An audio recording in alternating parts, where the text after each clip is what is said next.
all of his co-workers were gone. What could it mean? Stanley decided to go to the meeting room. Perhaps he had simply missed a memo.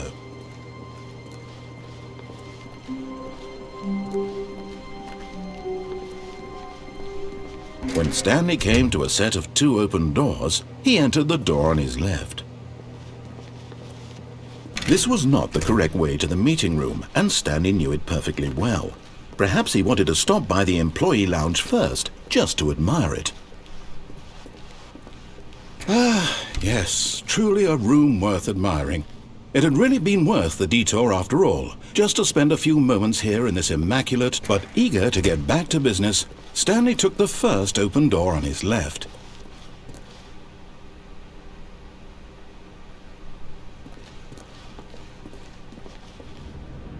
Stanley was so bad at following directions, it's incredible he wasn't fired years ago.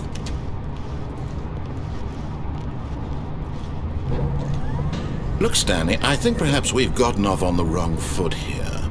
I'm not your enemy, really I'm not.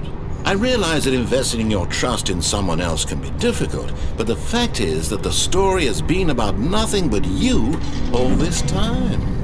There's someone you've been neglecting, Stanley. Someone you've forgotten about. Please, stop trying to make every decision by yourself. Now, I'm not asking for me, I'm asking for her.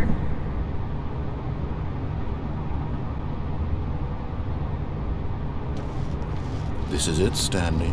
Your chance to redeem yourself, to put your work aside, to let her back into your life. She's been waiting.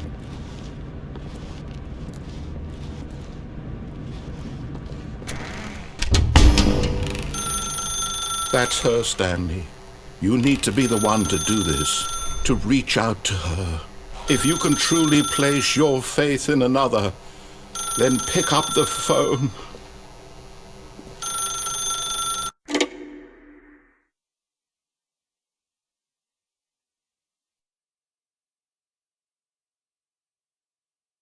Oh, Stanley, is that you? Hold on, sweetie. Sorry to keep you waiting. I'm just pulling the bread out of the oven. All right. Okay, there we go. All right, now, I want you to come in and tell me all about your day. Gotcha! Oh, come on. Did you actually think you had a loving wife who'd want to commit their life to you? I'm trying to make a point here, Stanley. I'm trying to get you to see something. Come inside. Let me show you what's really going on here. This is a very sad story about the death of a man named Stanley.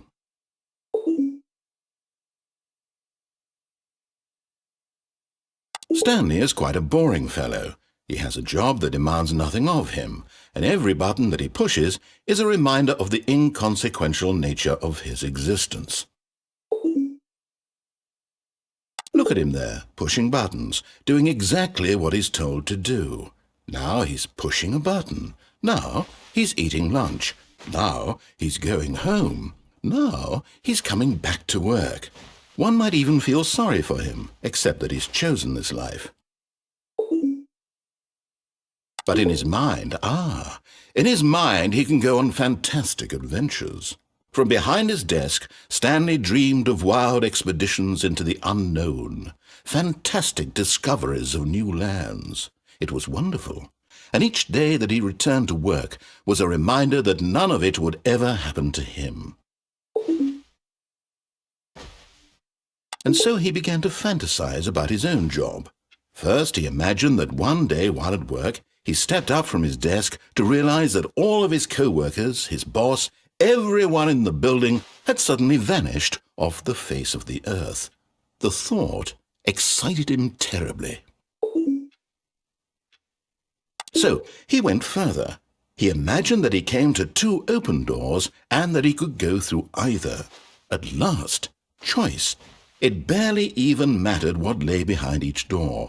The mere thought that his decisions would mean something was almost too wonderful to behold. As he wandered through this fantasy world, he began to fill it with many possible paths and destinations. Down one path lay an enormous round room with monitors and mind controls.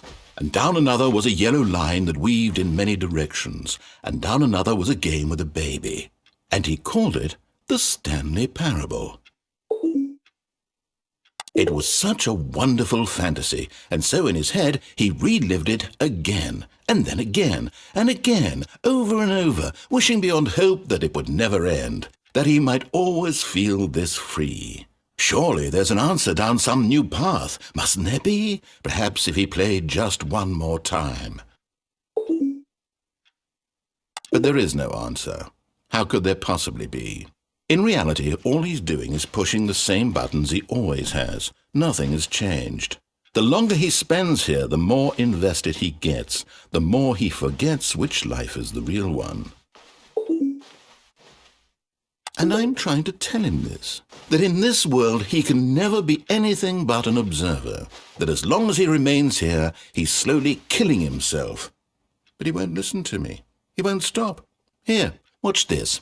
Stanley, the next time the screen asks you to push a button, do not do it.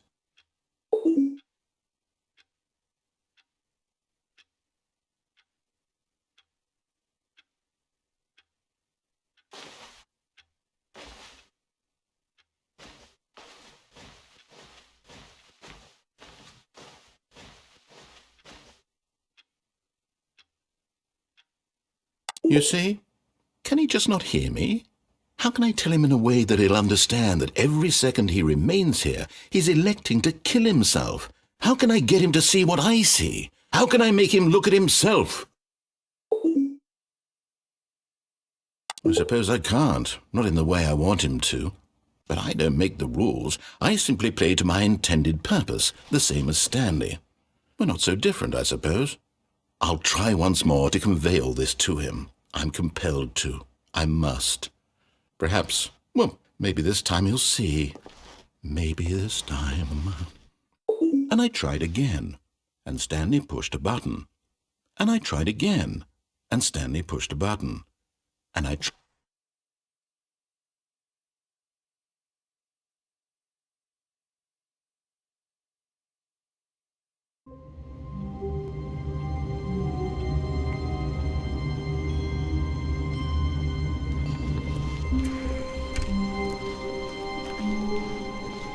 When Stanley came to a set of 2 open doors, he entered the door on his left.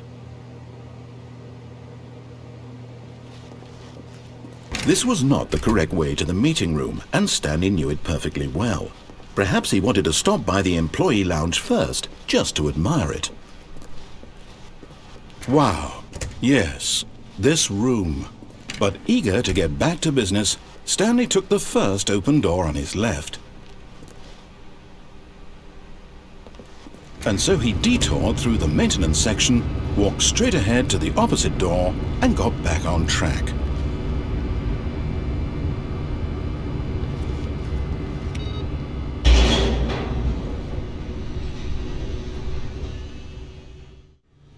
But Stanley didn't want to go back to the office. He wanted to wander about and get even further off track. So now in order to get back, he needed to go, from here it's, left.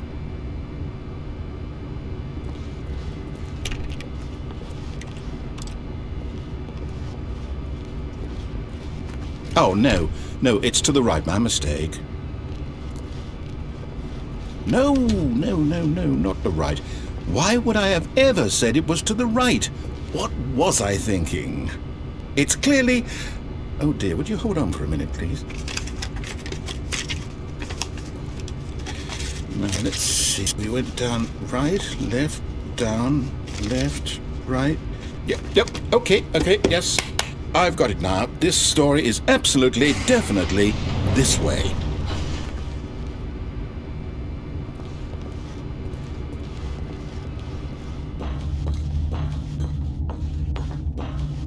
No. This isn't right at all. You're not supposed to be here yet. This is all a spoiler. Quick, Stanley, close your eyes. Okay. We just have to get back to, oh, who am I kidding? It's all rubbish now. The whole story completely unusable.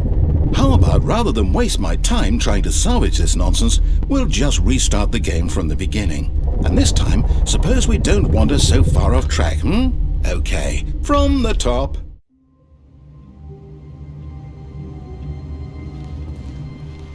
All of his co-workers were gone. What could it mean? Stanley decided to go to the meeting room. Perhaps he had simply missed a memo.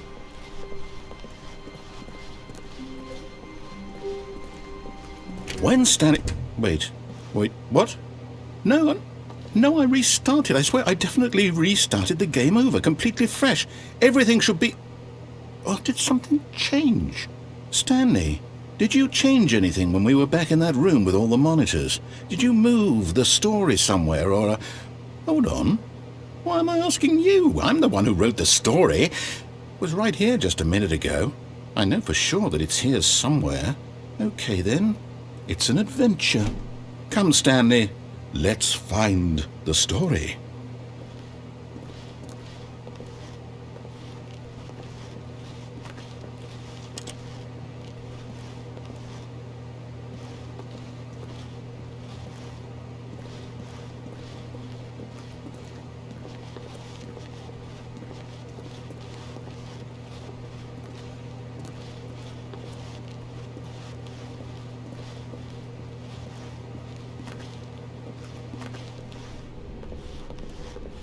I'll say it.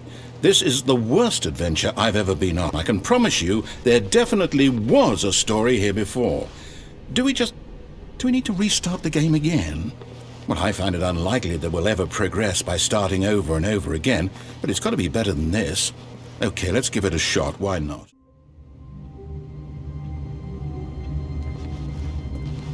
All of his co-workers were gone. What could it mean? Stanley decided to go to the meeting room. Perhaps he had simply missed a memo.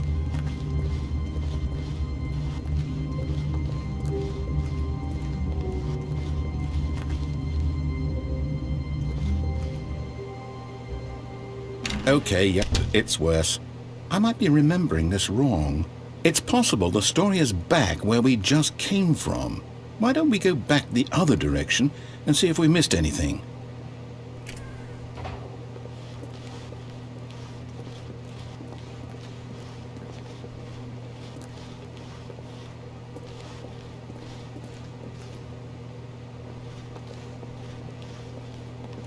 Aha! I knew we'd miss something. The story. Here it comes. No, wait. Never mind. Not the story.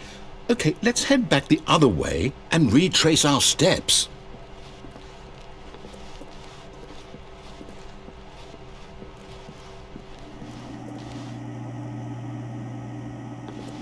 Now this... Well, I'll be honest, I don't recognize this place at all. Is this the story? I don't think so. I can't quite recall, but I believe my story took place in an office building. Is that correct? Do you remember, Stanley? Well, do you know what? Since I've completely forgotten what we were supposed to be doing, how about this? You win! Congratulations! I know you put in a lot of hard work, and it really paid off, so good job. Oh, no, I don't feel right about this at all. We both know you didn't put in any actual work for that win. Some people win fair and square, and this was not one of those situations. Okay, I'm getting weirded out by whatever this place is. I don't care what might happen this time, I have to restart. All right, I've got a solution. This time, to make sure we don't get lost, I've employed the help of the Stanley Parable adventure line. Just follow the line. How simple is that?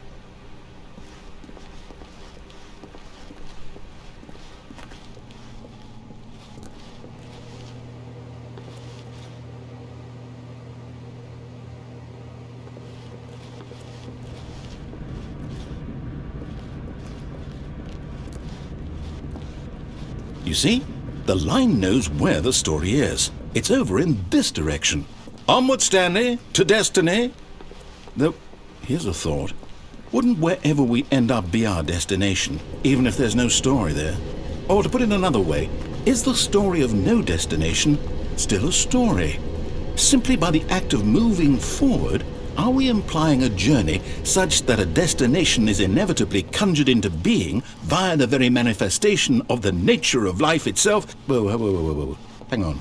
That got a bit weird back there. Well, I'd like to apologize. Not sure where I was going with all that. You know what? I think what we need right now is a bit of music to lighten the mood.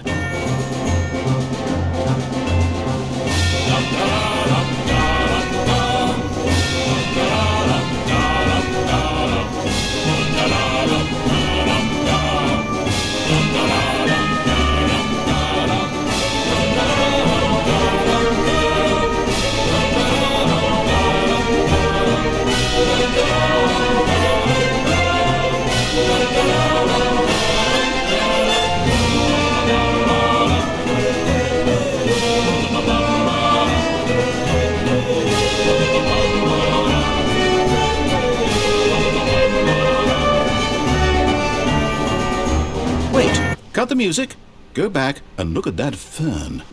Stanley, this fern will be very important later in the story. Make sure you study it closely and remember it carefully. You won't want to miss anything.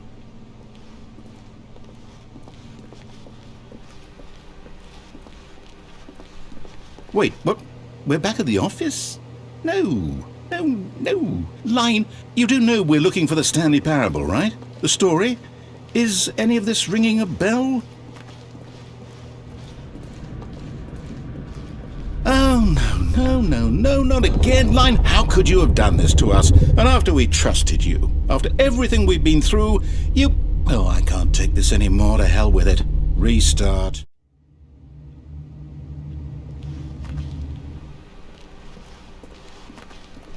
You know what, Stanley? I say forget the adventure line. What's it ever done for us? We're intelligent people, right? Why can't we make up our own story? Something exciting, daring, mysterious. Ooh, this all sounds perfectly doable. Why don't we simply start wandering in, well, I don't know. How about this direction?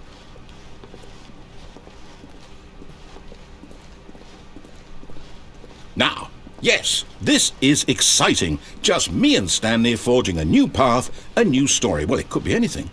What do you want our story to be? Go wild. Use your imagination. Whatever it might be, Stanley, I'm ready for it.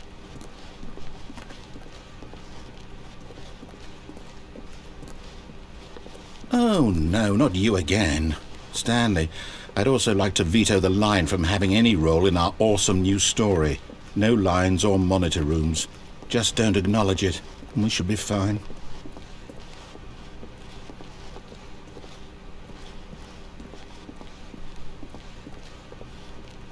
Ah, a choice. We get to make a decision. From here, the story is in our control. How important we mustn't squander the opportunity. In fact, I believe I need a minute to think here. Just walk in circles for a minute. Okay, so I know that each door has to lead somewhere, which means that somewhere at the place where we're trying to go, there must be a reverse door that leads here. And that in turn means that our destination corresponds with the counter-inverted reverse door's origin. So starting from the right, let us ask, will taking the right door lead us to where we're going?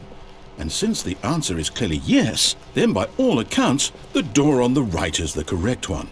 Another victory for logic. Come, Stanley, our destiny awaits.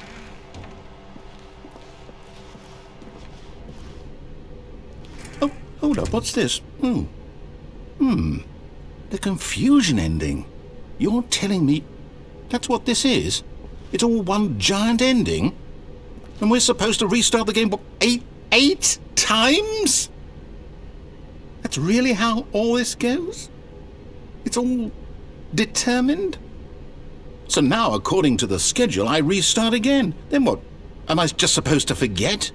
Well, what if I don't want to forget? My mind goes blank simply because it's written here on this thing, wall. Well, who consulted me? Why don't I get to decide? Why don't I get a say in all of this? Is it really? No, it can't be. I don't want it to be. I don't want the game to keep restarting. I don't want to forget what's going on. I don't want to be trapped like this. I won't restart the game. I won't do it. I won't do it. I won't do it. And the timer stopped? Does that mean, did we do it? Did we break the cycle? The, whatever it is that made this schedule? How would we even know?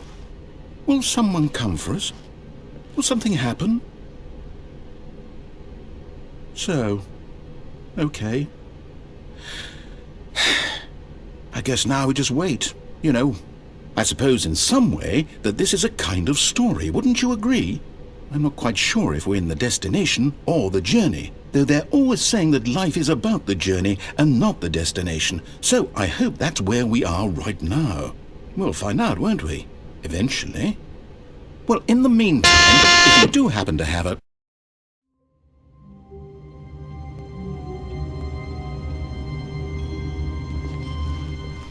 All of his co-workers were gone. What could it mean? Stanley decided to go to the meeting room. Perhaps he had simply missed a memo.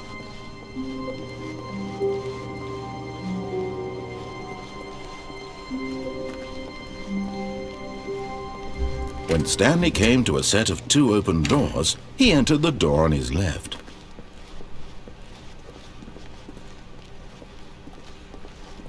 Yet there was not a single person here either. Feeling a wave of disbelief, Stanley decided to go up to his boss's office. Hoping he might coming to a staircase, Stanley walked upstairs to his boss's office.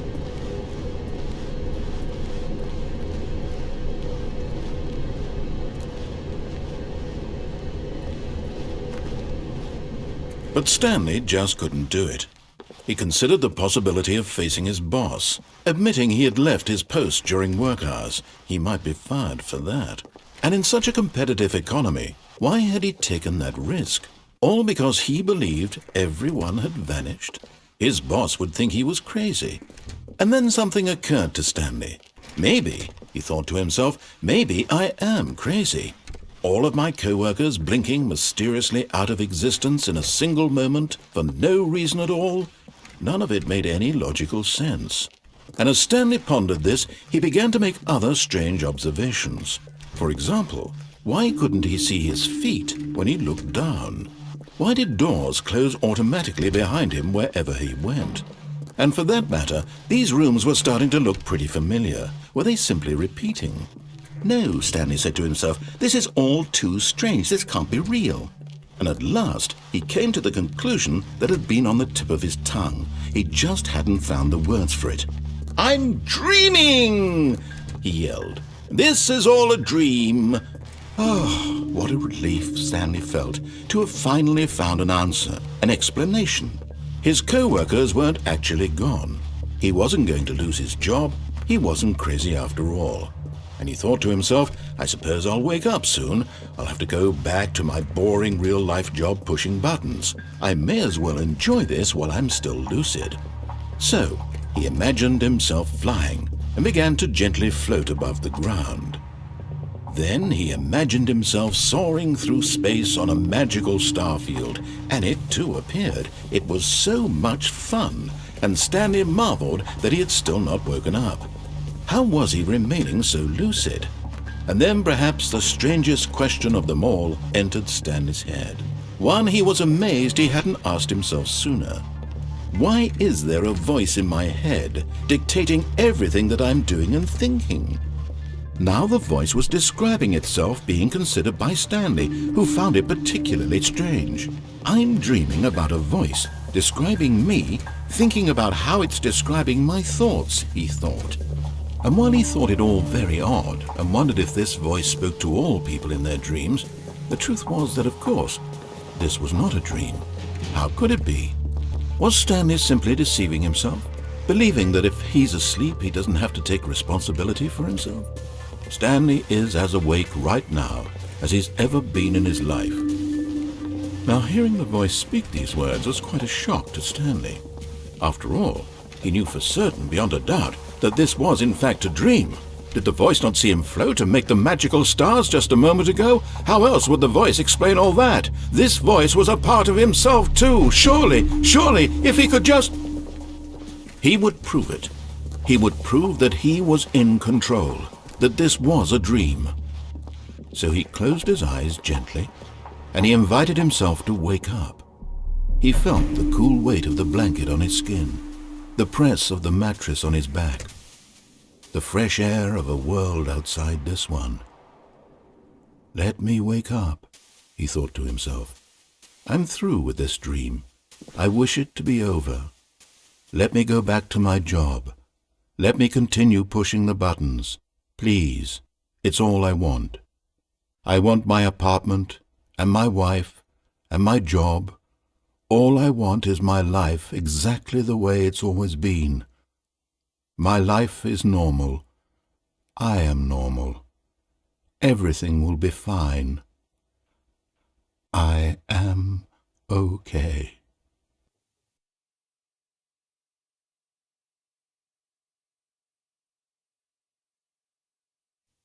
Stanley began screaming. Please, someone, wake me up. My name is Stanley.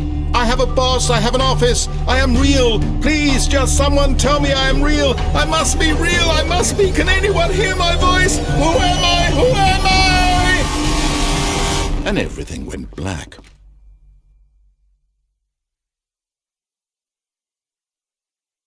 This is the story of a woman named Mariella.